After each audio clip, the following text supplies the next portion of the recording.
In the last session, we discussed about the importance of application development Mm-hmm. uh, from the context of technical aspects, all that. Right. Today, we are going to discuss about two different things. Mm-hmm. One is about the layers of the application. This is point number one. Okay. Mm-hmm. Second, we are going to discuss about what are the different types of applications we have.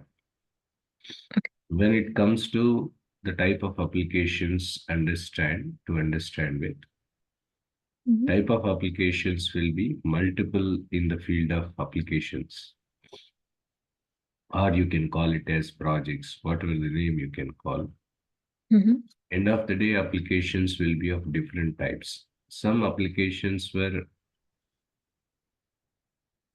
web applications, some Mm-hmm. applications will be of cloud applications, some applications will be remote, etc. All that. Let me write down here. Okay. The type of applications as follows.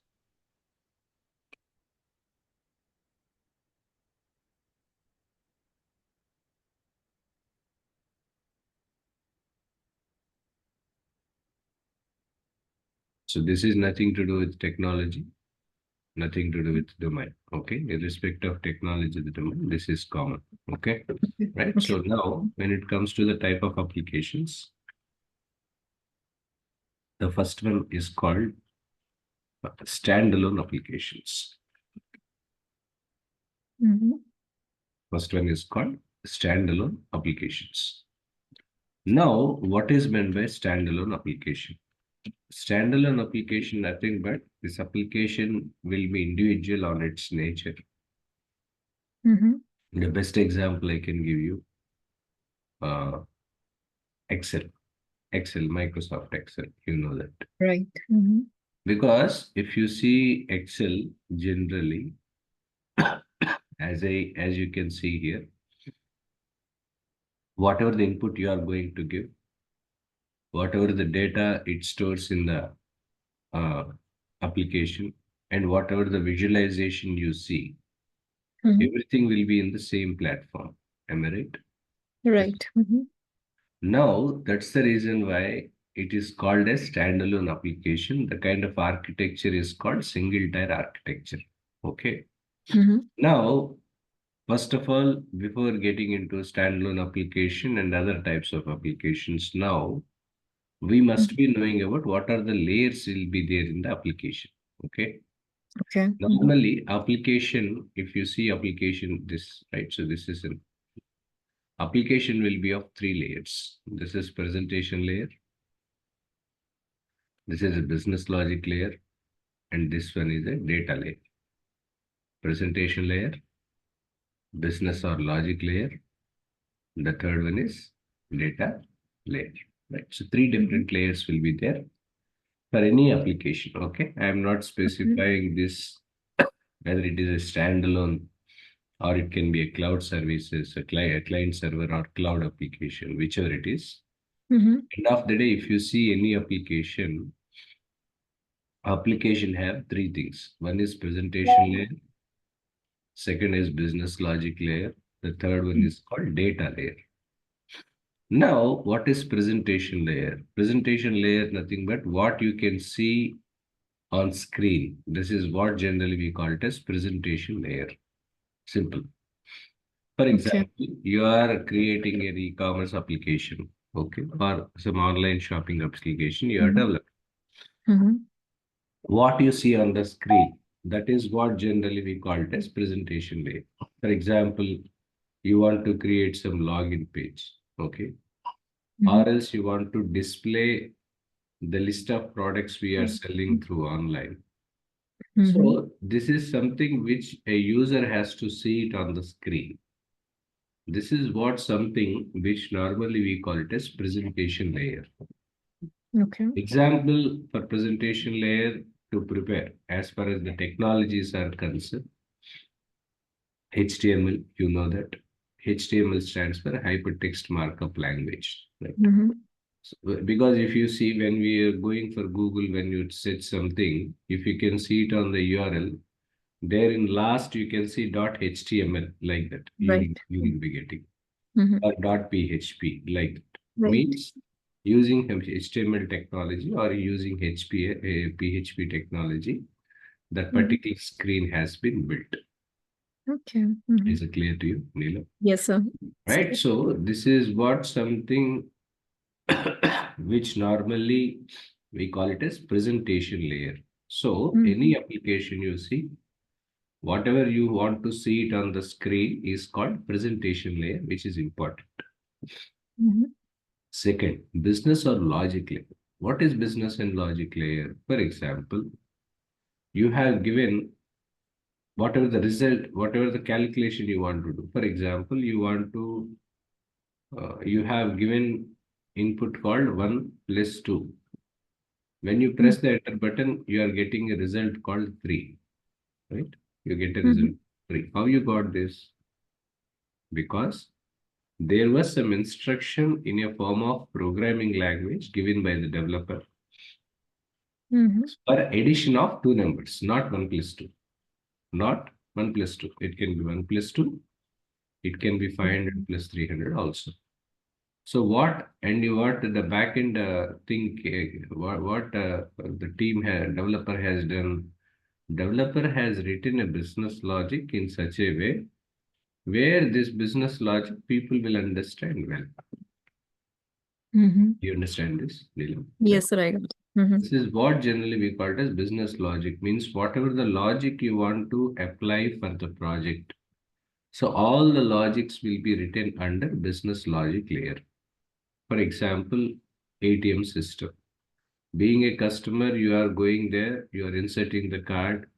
It is asking you what kind of services you want to choose. You have chosen the service.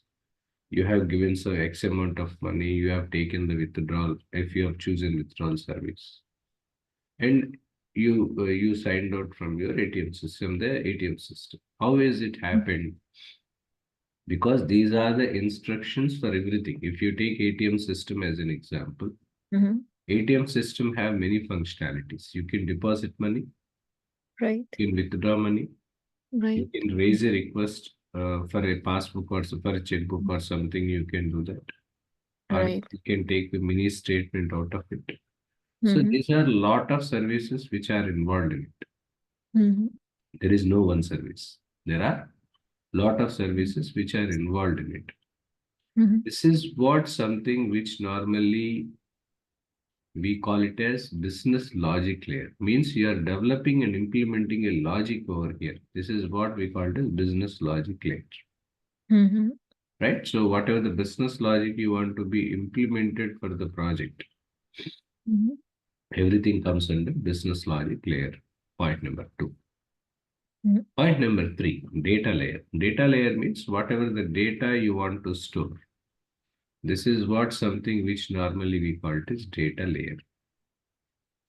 Data layer means whatever Mm-hmm. the data you want to store. Where will you be storing the data? We are going to store the data in the server.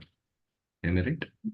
Right. So Mm-hmm. maybe it can be Oracle, it can be SQL, right? So different Oracle databases we use. So that Mm-hmm.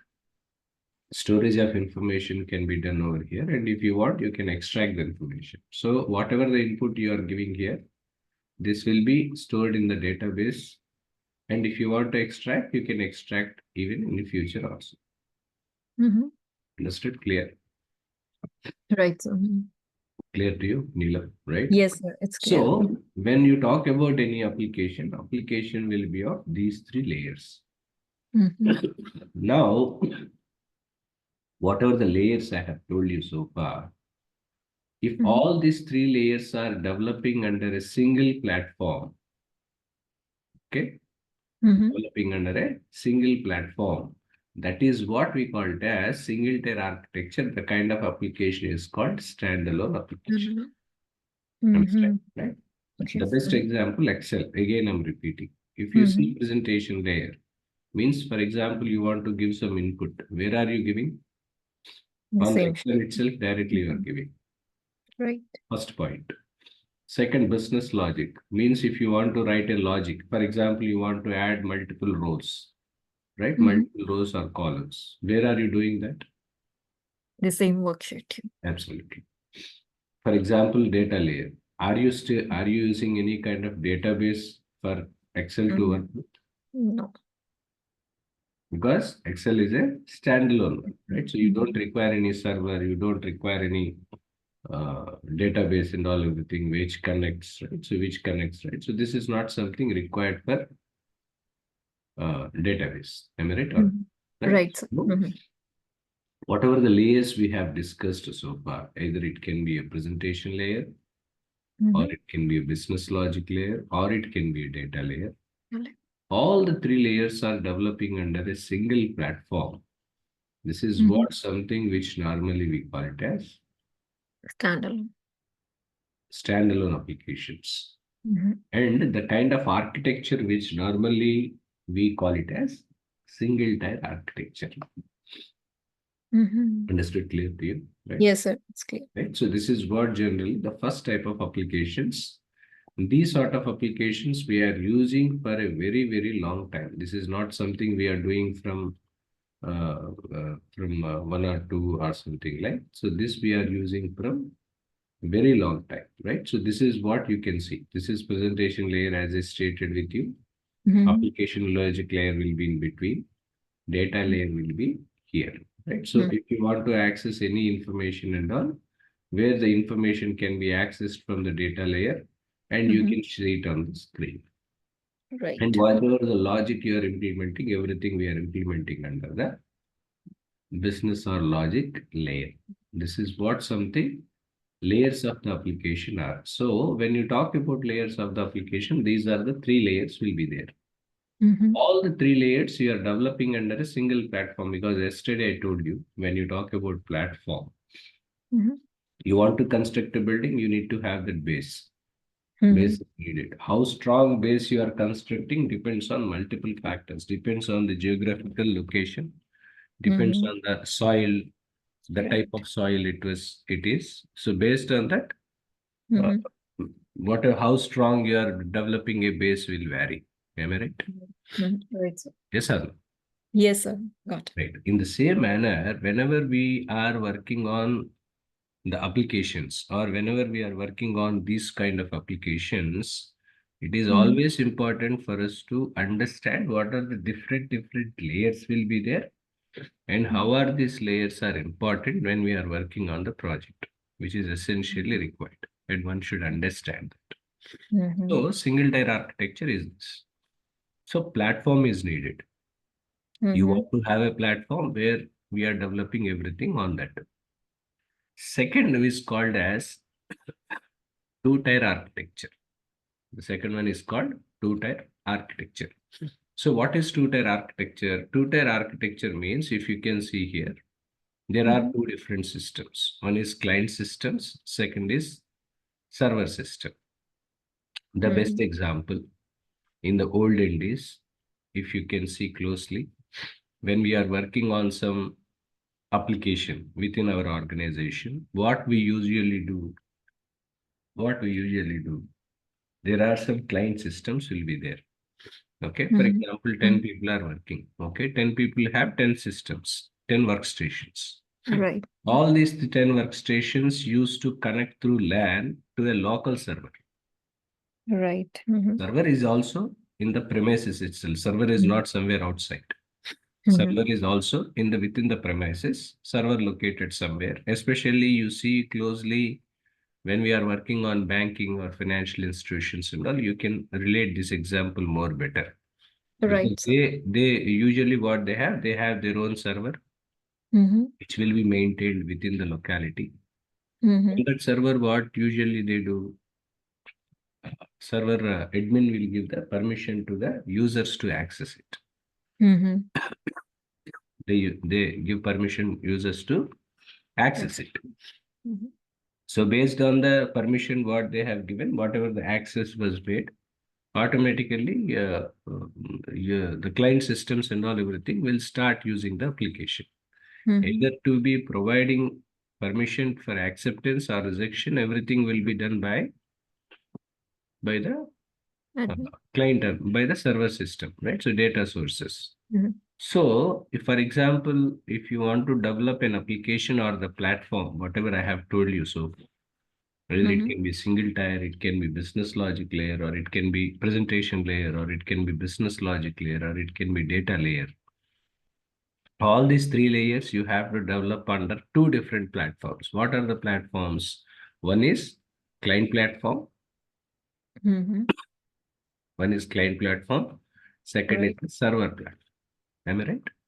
Right, sir. So you want to develop two different platforms. Client platform, you have to develop all the three layers. Mhm. Even server platform also you have to develop the three layers. So Feelings. once you have developed, what will happen automatically if you want to access any kind of information from the existing one, which can be done here. This is Mhm. what something which normally we call it as two-tier architecture. Okay. Mhm. This is what we call it as two-tier architecture. The kind of applications which normally we use called as client server applications. Mhm. The name is that. Client Mhm. server application is a name for that. The best example, technologies like servlets, JSPs, right? So these are the different technologies which normally we use to develop client server applications. So this is the second one. This is what we call it as two-tier architecture. Right. So whatever the layers we have discussed so far, all the three layers are developing under two different platforms. One is Mhm. client platform, second is a Data. server So. Mhm. platform. So both are required. Both are required. So Mhm. client server application, the kind of architecture which is called, we call it as two-tier architecture, Mhm. right? Next. Right. Mhm. Third one, third one is called a three-tier architecture, right? So three-tier architecture. Three-tier architecture means many applications nowadays you can see web applications or something. What you're doing now, you are sitting somewhere and you're Mhm. accessing some website or a portal. You're online, you're ordering online goods. So Mhm. you are getting your goods. Once the transaction is completed, you are getting goods to your doorstep. Am I right? Mhm. Right. Mhm. So you require three different platforms for three layers. Okay, presentation layer, you require a separate platform. For Mhm. application tier or business logic, you require a separate platform. Even for data layer, you require a separate platform. So three different layers, three different platforms needed. Mhm. This is what something which we call it as three-tier architecture. Means Okay. either you can connect from the you can connect this through web also through internet. You require internet. For example, if you want client server applications, you don't require any internet. You don't Mhm. need. Right. Even for single tier architecture and single applications, you don't require any internet. Mhm. This Okay. is enough. Which one? If you simply install it Mhm. and you can use it, right? So you don't need anything. But Mhm. whereas when it comes to the third applications, which is called three-tier architecture, this is not something needed because when it comes to the three-tier architecture, many applications are called as web applications. What Mhm. is web application? Web application means whatever the application you are using, for that you required some internet to access it. Whatever the online web applications we are using nowadays, all these were internet based, internet enabled.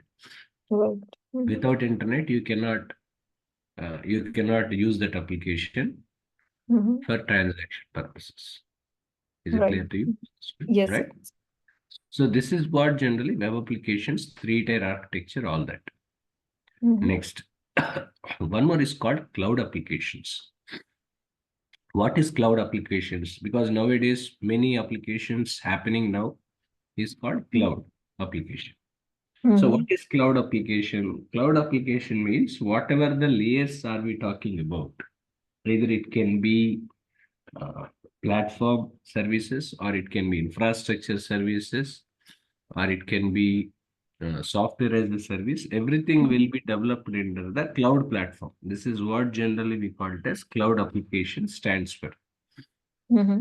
Cloud application means, because yesterday, if you remember, I have given a example to you. Some applications were on-premise, some applications were cloud.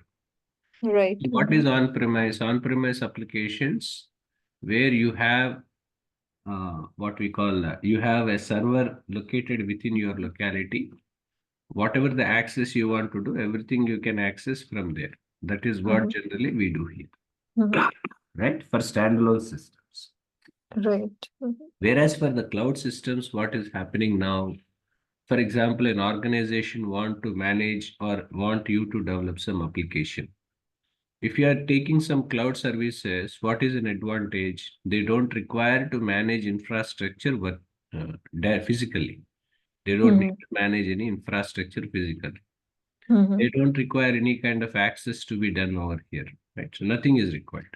Mm-hmm. Nothing is needed. What is simply they want? They simply want the cloud services. If they have taken cloud services, service providers, because the best example you can see, either it can be AWS or it can be Azure, or it can be Google Cloud, right? So it can be any cloud service provider. So whatever the required services you want, you are taking those services only. So as I told you, one is about infrastructure as a service. Yeah. For example, organization wants to manage their own infrastructure. They want to have their own firewalls. They want to have their own servers. So everything will be managed using infrastructure as a service. So you required infrastructure, where infrastructure has created. Using that infrastructure, you are developing the application. And this is the first point, Right. right?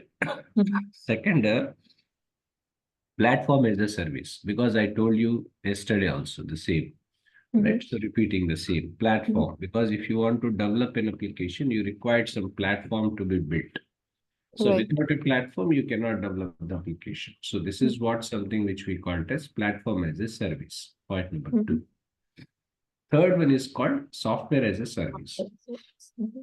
Whatever the required software you want to maintain, everything can be maintained using software as a service. So these are the three different services will be there in cloud. The major advantage for organizations, they don't require to maintain servers as separate. They don't require to maintain data centers. All these things are not required. And whatever the services you want to use, you can pay only for that. That is an advantage in cloud. Because if you take, for example, infrastructure services like AWS, you have taken Amazon Web Services. So there are lot many services. If you have chosen infrastructure as a service option, I think I must be having some AWS account. I'll show you tomorrow, right? So if you can go to infrastructure as a service, you will be finding everything, right? So whatever the required infrastructure services they are offering for their customers, you will see all the list of it. Now, for example, customer want to use some particular services, they have to pay only for that particular service. They don't require to buy. Okay. Really, right? Because in the olden days, if you see, if you want to use any application, you have to take the licenses. Yes, sir. Licenses, for example, licenses you have to take. Next. These licenses are renewal yearly. Every year you have to renew again. Agreed or not? Yes. Yes, sir. Right. This is how it used to be earlier. But nowadays it's not the case. Nowadays, what is happening? You don't require to buy any software. You can choose the software whenever you want. For example, a particular Amazon Web Services is there. You want only infrastructure service, and infrastructure you want only EC2, something like that. Right? You can pay only for that service and you can use it. Your organization may be required only that. But whereas other organizations may be required something else. So whatever the services, for every service, there are charges. You are paying for that service and you are using that service for the particular time period. This is what something we call it as cloud services for all. Okay. So the kind of applications are we developing nowadays is called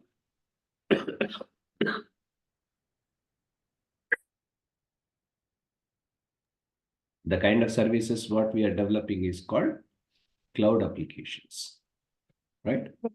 Right. Next, we call it as remote applications. Remote applications means or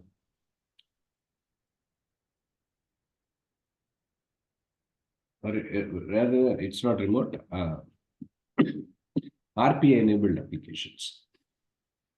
RPA enabled applications means robotic process automation. Okay. For example, robotic process automation means I think hope you might have heard about there are applications, technologies called UiPath, Blue Prism, OpenSpan, different things I think you might have heard about. Have Right. have you heard about it of this? No, sir. I Okay. didn't know. See, yeah, the RPA applications is very simple. RPA means, for example, you want to develop some core banking application, okay, or some banking application you are developing. In this banking application, there are some transactions which are common. For example, loan management system you are developing. Applying for loan, whether the process of loan, whatever the result as far as the process of loan is concerned, this is a complete set. Do you agree? This is a Right. complete set. Now, for example, you want to do this. This is not something you do often. Okay. This is something you do whenever a person has submitted application. This whole process has to be continued. Right? Application has to be scrutiny, underwriting has to be made. Eligibility will see whether to be given or not will be decided later. Everything will happen. Now, for this, if you are recruiting a separate person, what is that required? Again, you have to pay salary for them. Right. Yeah, right? Because this is an activity, whatever the activity I have told you, this is a repetitive activity. This is a Right. continuation and repetitive activity. For this activity, what is needed? You have to develop the application. You have to put some person where the person has to do that same work again and again. In spite of reducing the team size, reducing the employee size, in spite of using manpower for the existing one, what you can do, you can use RPA based applications, means robotic process automation means using different tools as I stated some time back, UiPath, Blue Prism, OpenSpan. There are a lot of applications available online. So using the application, what you can do, there are some processes which you are recording and automating it. Okay. So you don't require anyone individual to run that. So once you record it, it will remain as it is. If you want that particular service in future, you can just record it so that automatically that process will be continued. I can give you uh, not 100% related, but to an extent possible. If you remember, sometimes if you want to apply for any kind of loan or if you want to see the eligibility, all that, now and then you have a lot of applications available online. If you can give some basic details about your income, about your name, about your card Right. details, etc., automatically system will give you the information, right? Whether you are Right. eligible or not. Right. But provided you have to give whatever the required information you have to provide. All Yes. your Right. required income details, everything you have to mention in that application. Automatically, it will review and it will give you in seconds time. It will give you the result. Yes, you are Right. eligible. To this extent possible, you are eligible. If you are interested, one of my person will get in touch with you. Right? That's Right. what they do. So, do remember this is something which is done by the system, not by an individual. Right. Correct. Yes or no? Right? It's not Yes, done sir. by any individual because this is an online system where there is a process which was already enabled and created and kept it ready. This is what we call it as RPA based robotic process automation means there is a process automation. For what purpose? Eligibility, of loan, whether is he eligible for loan or not, we want to know. So for that, what is required? This is what something is needed. This is what something which normally we call it as RPA-based applications. These applications also we call it as remote applications or remote-based applications. Okay. Understood? Clear to you? Yes, sir. So these are the different types of applications which normally we will be having whenever you are working on the projects. Either it can be any domain, right? Whenever we are working for any banking customer, Mm-hmm. if you are working for banking clients, or if you are working for financial services or healthcare, right? So, or else it can be retailing, it can be any other domains. Mm-hmm. There are different types of applications which normally we use it. Some applications were standalone applications, some applications were client server applications, some applications were web applications, some were cloud applications, some were report applications, all that stuff. Okay. Okay. So this for different applications, different technologies we use, that is different. Okay. Because somebody go for Java, somebody go for .NET, something like data enabled applications, and all people will go for Python. Okay. Mm-hmm. So whatever the database are we using means some people go for Oracle, some people go for SQL Server, some people may be using some MongoDB. Right. So either it can be application programming or it can be front end, it can be back end, irrespective of the technologies. First of all, we should understand what are the different what are the different uh, uh, type of applications which normally we will be having is what something one must be knowing with. Fair to you, Neela? Understand? Yes, sir, I got it. Right? So this is what the overall understanding over the types of applications and the types of architectures, all that. Okay.